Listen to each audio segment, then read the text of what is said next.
Welcome to I Am Tomorrow. Today we have with us Floriane Kaneza, a filmmaker and International Women Film Festival director, joining us from Rwanda. Hello, Floriane. Welcome to I Am Tomorrow. Hi, I'm good. I am thanking you to host me for this time, and I wish the best for I Am Tomorrow. Thanks a lot. It's always great to host achievers like you on our platform. Thank you. So, yes, Floriane, could you tell us a little bit about your work as the independent filmmaker from Burundi? Come again? Could you tell us a little bit about your work as an independent filmmaker from Burundi? Yeah.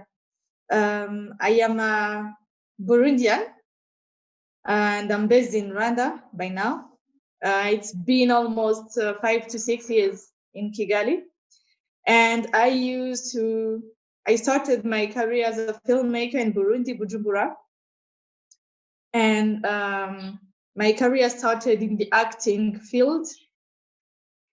Before going to that, I am not among those people who said I always wanted to be a filmmaker. No. Okay. I went by the influence of my friends in the logic of getting busy. Okay. And going in a kind of serious domain that can orient our future.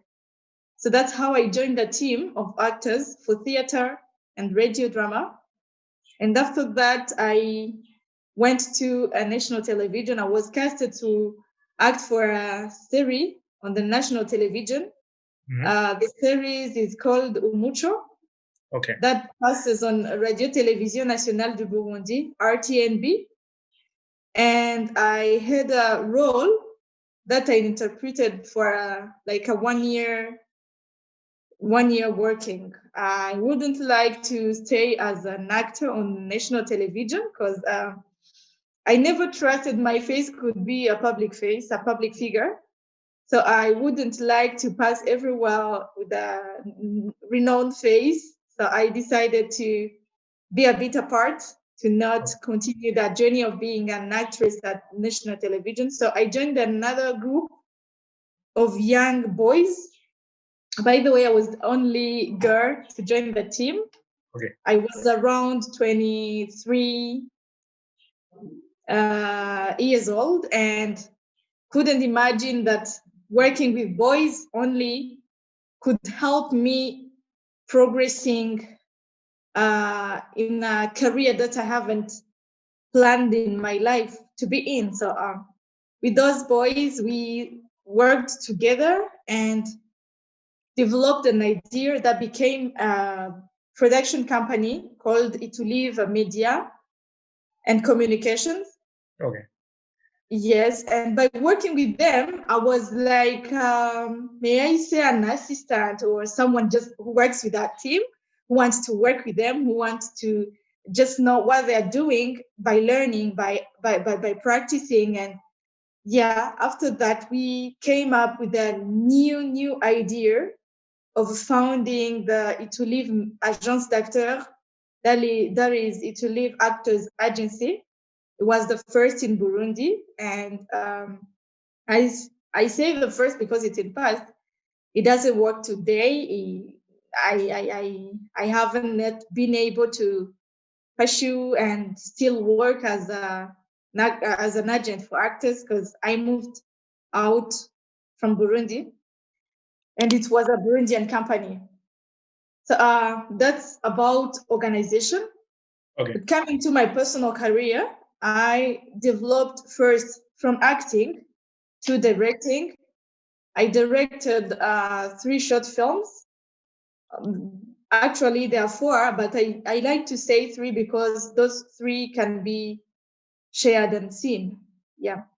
And on my side, I worked on those 3 short films, but participated in other productions for my network. I used to work as a producer, as a casting manager, as an assistant director, just to help for actors, and mainly that was the main part of my career. Well, in Burundi, was about directing, producing, and cast manager. And for those 3 short films, they were directed in Burundi. One of them participated in almost 4 festivals, and it won an award for the female interpretation. My main actress, who actually was at the origin of the story. Okay. She was, yes, I was the script writer, but it was a story from that actress who was a bit inspiring because she thought she had an idea she wanted to develop. She approached me by saying, I want you to help me driving this story. And I would like to be an actress more than being a director. So for me, she knew I was passionate of being a director. She approached me. I wrote the story with her assistance on the storytelling and directed that story. Why am I insisting on that film? It's called Sana. It's a story of 3 young girls from a mother, but not the same father. Okay. Yes, a woman who gave birth with 3 different men and gave birth to 3 girls who are totally different in characters, but opted to live together. The bad thing of that story, why was it a strong story for me? It was because that story was attaching the life of a family with selling her girls to men for gaining life. So for her, girls were not kids. They were like things to sell, to get a living. Yeah. And the main actress was the one who wanted to study, wanted to pursue school, wanted to read all the time, whereas there is a man who is targeting to get her as a, may I say, a wife? No, but someone just to sleep with and to have plenty at his home.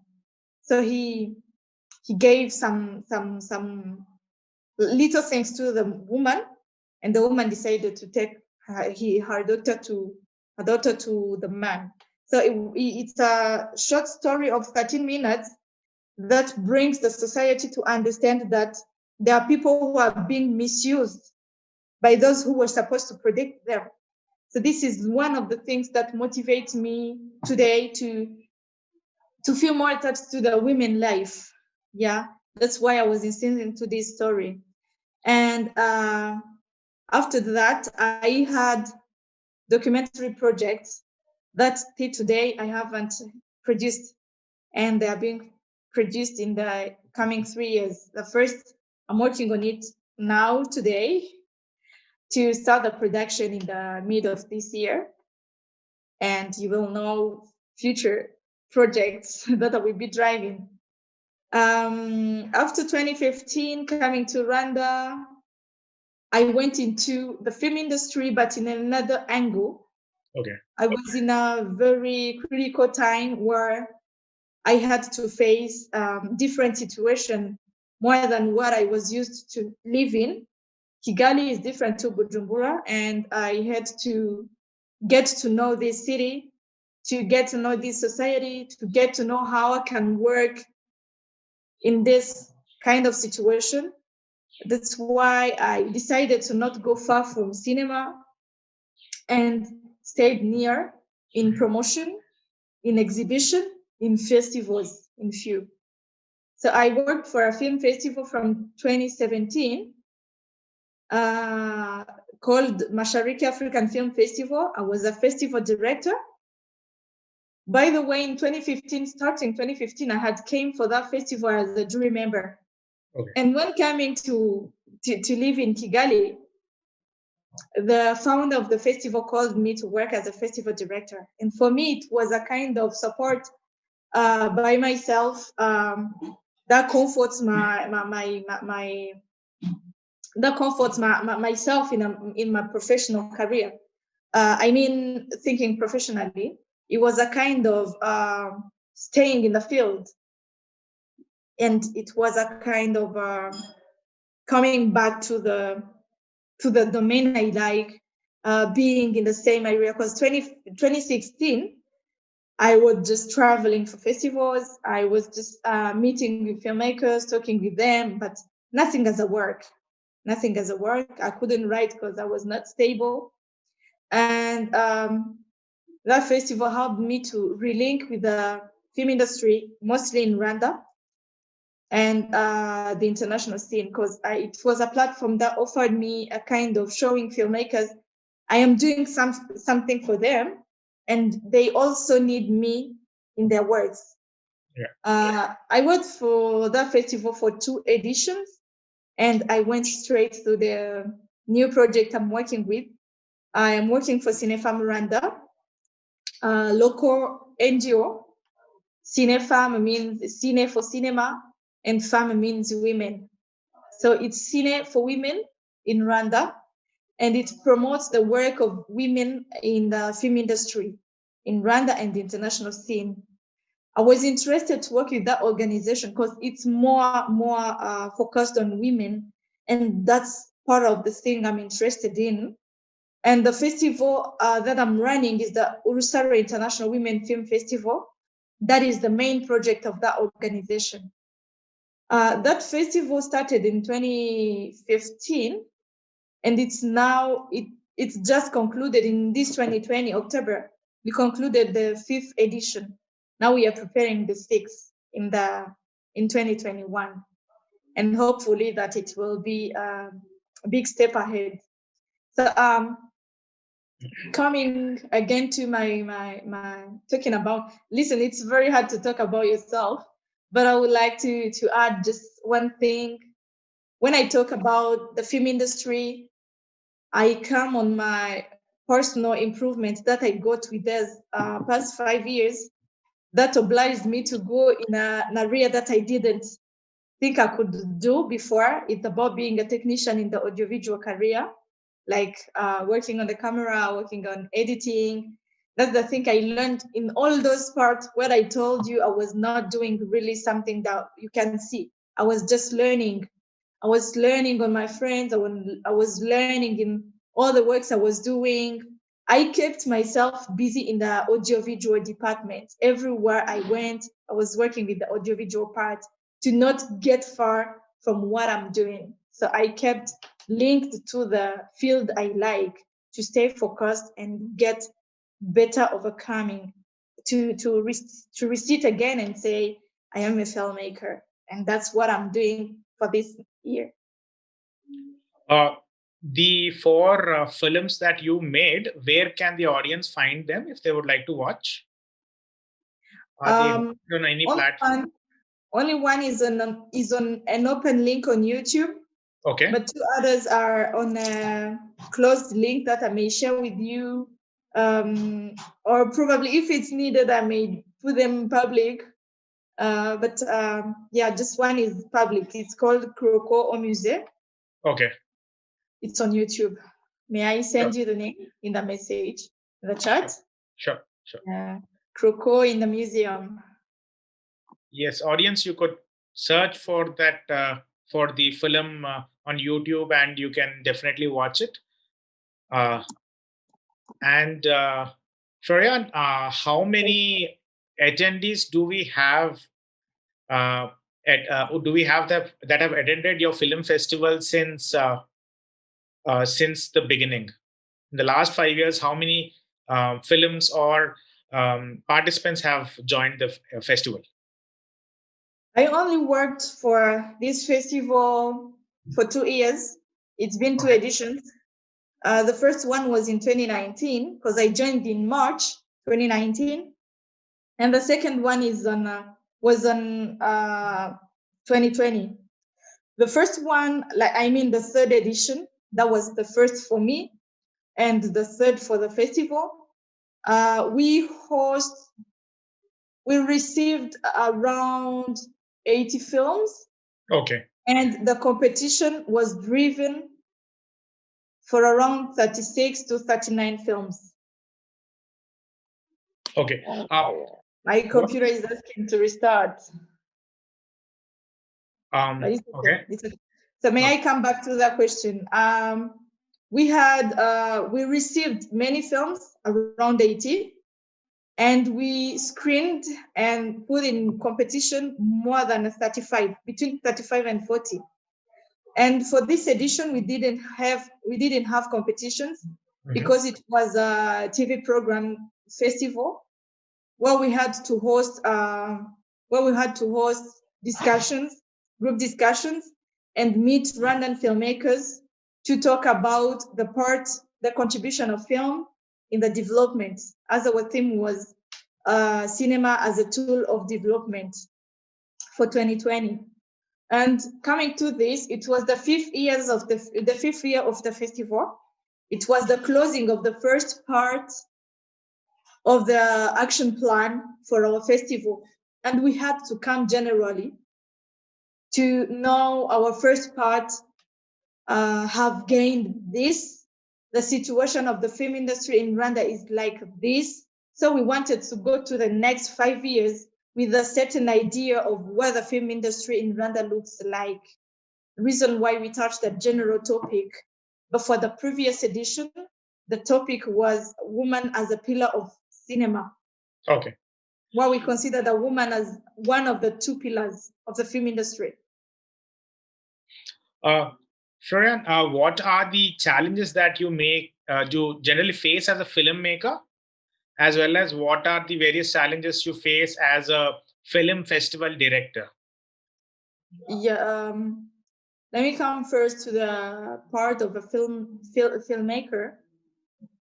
There are challenges that we meet that are naturally, like the natural challenges of a woman in the film industry comes or are based to the how a woman is created.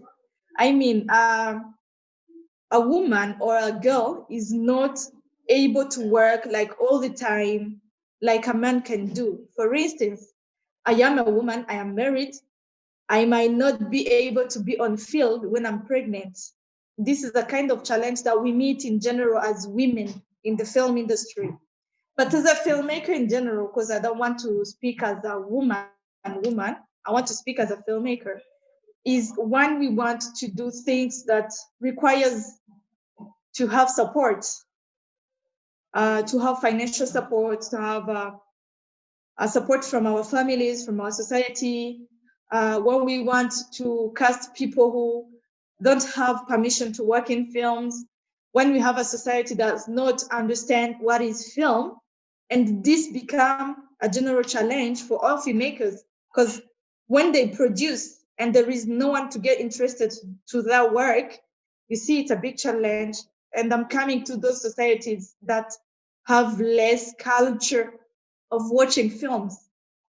Yes, some may produce, for those who work for the market, they may produce a program, the screenings, and people are not coming. People are not paying for the screenings. People are not participating into that journey of a filmmaker. It's very hard and it's discouraging. Mm-hmm. And that challenge is, like everyone may say, because it comes to a big promotion to get able to influence the society to love or to like or to watch your film.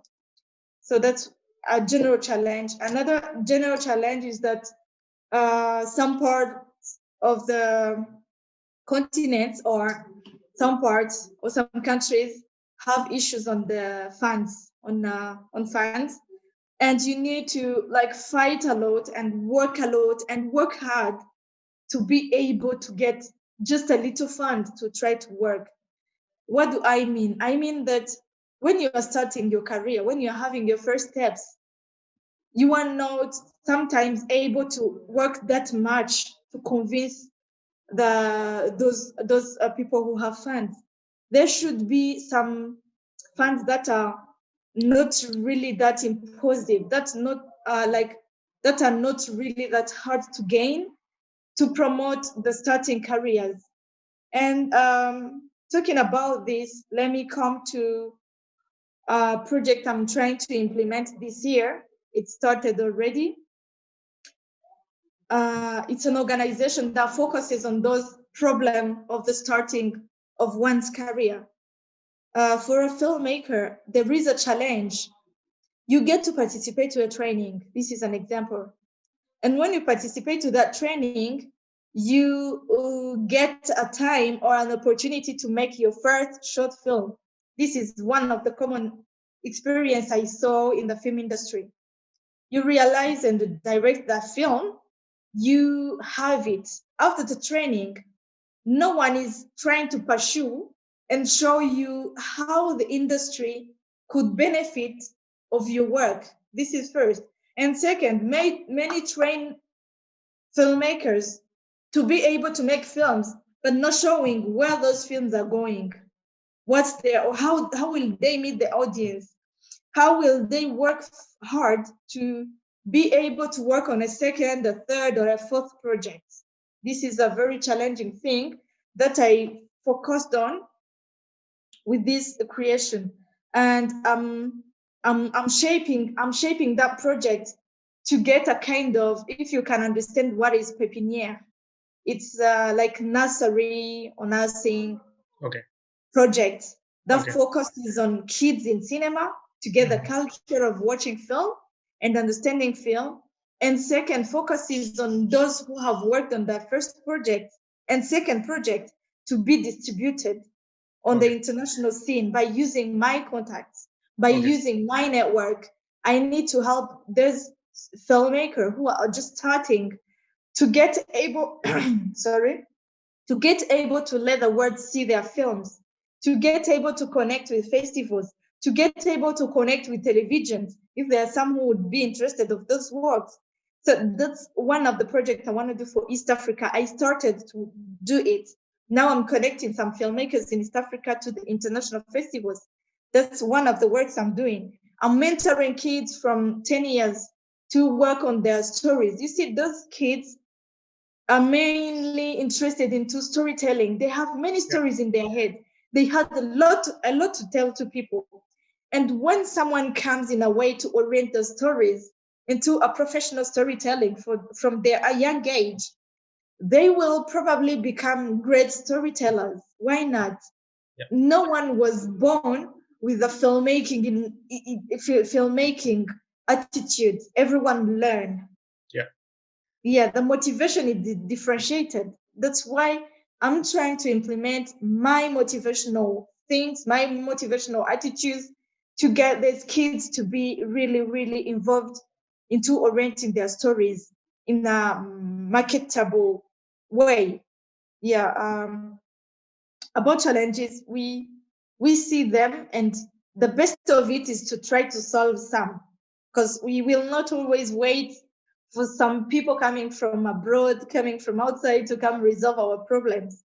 So I don't know if I came to your question, but I think I gave a lot of what I was supposed to do. I'm sorry. Sure.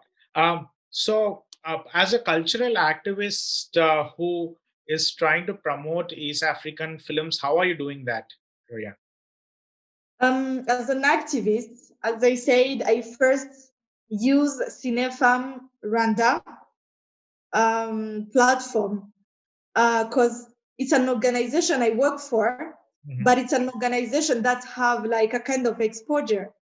Because the way this organization works is a very, I may say, a serious way to, because the way we work, it's a small organization, by the way, where we put our forces together and get to implement what we have in our heads. And also see the benefit that this organization brings to the, first of all, to the Rwandan film industry, second, to Rwanda in general, and third, to the region. Because when we work on projects like URUSARO International Women Film Festival, it's an international project made in place by like a local organization. Do you understand? So even though we are Rwandan, we are part of East Africa, we are part of Africa, we are part of the world. It's an international project that brings the international filmmakers to the national contribution. This is, first of all, a kind of project we do to promote the Rwandan side. And coming to the region, I may say I'm an activist, and I'm proud of that. Why? Because I fight for something I really like, something I feel belonging to. And when I say I am an African, there is a need to connect Africans in my project. For instance, when we host a festival, we have a very, very limited means. We don't have a lot of funds that could allow us to do all we want. But we have the minimum that could allow us to get more selective and be able to make our project a rendezvous of some people, or a rendezvous of people who really needs to attend. There is an example of last year, not last year, 2019. I'm saying last year, 2020, as if we are. We just got it at 21. Yes, in 2019, we had a group of 3 filmmakers from Kenya who came. One of them had submitted a film in our festival. And seeing the way we are working, they told us, we see the festival is not that big to invite us, paying the bills and host us. We are trying to see if we can get a way to attend that festival. It's a great opportunity, but because we see you have an exposure of the filmmakers to get together and to get to know each other. And they said, we are trying to see our maximum to attend that festival. It was an interesting thing on us. We were like, okay, let us know why you've decided at the end, to see if we have something to help. And on not the first, one day before the festival, while we were going to look at the venue, we were told we have 3 people who are looking for us. It was a surprise. 3 people from outside Rwanda who came for the festival, just with the motivation that they know that we connect with other guests of the festival in our festival. This is a platform that really promotes. Yeah. And they gained many contacts, not only them, but all the people who were here from different countries. They got to be in touch. And today, some of them are friends, like we are doing in I Am Tomorrow. Now we are chatting with the people we met in your platform. This is really one of the things you and I are doing to promote and to contribute to our activism in the film industry. Yeah. Could you tell us a little bit about any famous filmmakers from your region and any good movies that you would suggest the audience to watch? From Rwanda? Yeah. The Mercy of the Jungle. Which platform is it available on? Let me write. It's The Mercy of the Jungle. Okay. The Mercy of the Jungle. The Jungle by Joel Karekezi, who is a Rwandan filmmaker. And this film won the most prestigious award in Africa, that is called Gold Stallion in FESPACO. Okay. It's a very great film that was made, I think, in 2018, because it won FESPACO 2019. You understand? Joel is a man. It's not made by women. And if you want to learn about Rwandan filmmakers, there is.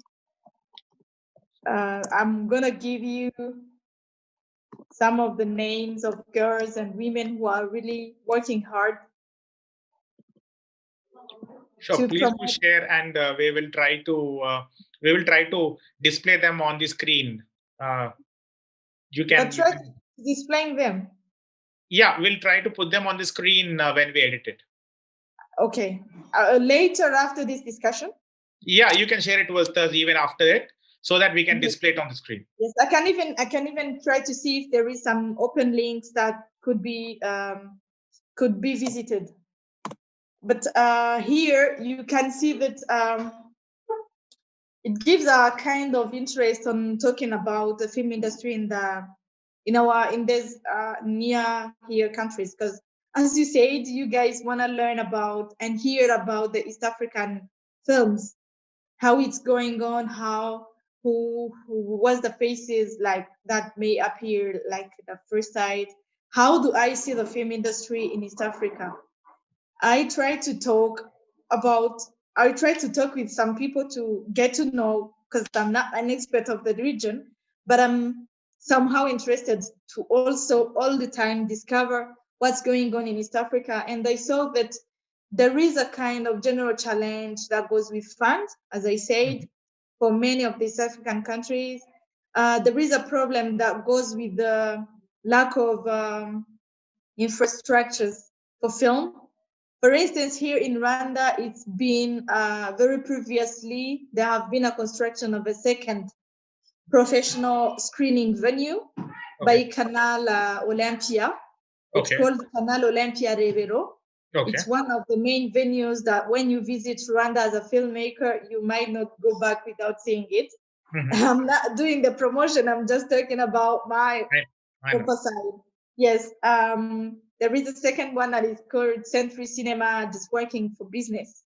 But that one, the second one, the Canal Olympia, is also working into promotion. That's why I would like, as a filmmaker, to talk about that venue.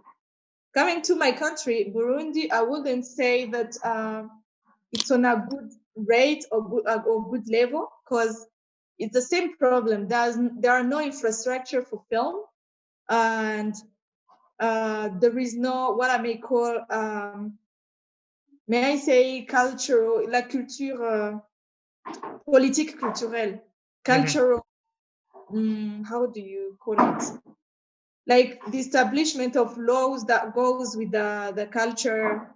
There are no kind of decision makers promotion of the film industry, not enough support from the ministry, but also there is this organizational situation that allows filmmaker in Burundi to stay working and to stay fight, to stay pushing hard to exist. You see, Burundi has only one festival, the Festicab, and that festival helps to be like a bridge to the filmmakers across the world who come to visit Burundi, who come to work with Burundian filmmakers, who come to give trainings, who come to screen their films in Burundi and then get to meet and connect with Burundian filmmakers. For Tanzania and Kenya, those are the well-placed countries in East Africa regarding the film industry. Okay. For Tanzania, they have a kind of production that is a bit more interesting because they have local production that are a bit many in the region. And may I give an example that the few Kiswahili I do speak, like the Tanzanian Kiswahili I know, I learned it from their films when I was may I say a teenager or early 20s, like 1920. I learned the language via their film. They have a movement called Bongo Films. Is it Bongo Films or Bongo Movies? And for the Rwanda, it's Hollywood. For Kenya, they also work a lot, but there are many on the side of the films for not made for may I say for the market, but those films made many with the main focus of festivals or competitions, not only films who are made to be put on the market and get money, but for Tanzania, they do production for money. You see, they have a lot of films who are produced in a year to impress the market. Okay. That's a few of what I know about the film industry in East Africa. And the general challenge that I saw from those parts I talked about, including Uganda, there is a problem of not having information on the place of cinema in the society. That's first. And second, the problem of delocalization. Yes, There is a kind of saying cinema and films only in the capital city. You don't see cinema in a countryside. They don't know if these things exist. I give you an example here in Kigali. The two main screening venues who have been established professionally are all in Kigali. So up countryside, you need to arrange just something to get to be seen, but not professional way, because there are no screening spaces, there are no infrastructures for culture. All this influence the film industry in the region. And the third is about funds. There should be, we should have kind of funds that could promote, because even if we are activists or we are filmmakers who pretend to work hard in this domain, we are not really working enough because we don't have enough support. Filmmakers should be supported. And I say this by experience. We have many projects we are doing by ourselves that are not sponsored. This is where our activism enters. But not everyone could be able to work in this way because it's a bit harder. It depends upon the motivation you have behind. So there should be some promotion of this kind of ideas. But then we come back to our own contribution as activists or as filmmakers. It's our first interest to get to show the audience, decision makers, and all those people around that film industry is something that needs to be worked on, that needs to have a focus, that needs to be promoted. By this, I mean, you can't say you are a filmmaker when you don't produce, when you don't have works to show. That's one. Second, you can't say, well, filmmaker when you don't act as a fighter in the film industry. You need to stay focused. You need to know filmmaking is a profession that you opted to be in. You might say, I'm a filmmaker, but I work for a pharmacy. I am a filmmaker and I'm a teacher. I am a filmmaker and I do this. You are reducing the focus for the film industry. I know life is hard. We need to gain in what we are paid for and get to finance what we like. This is good.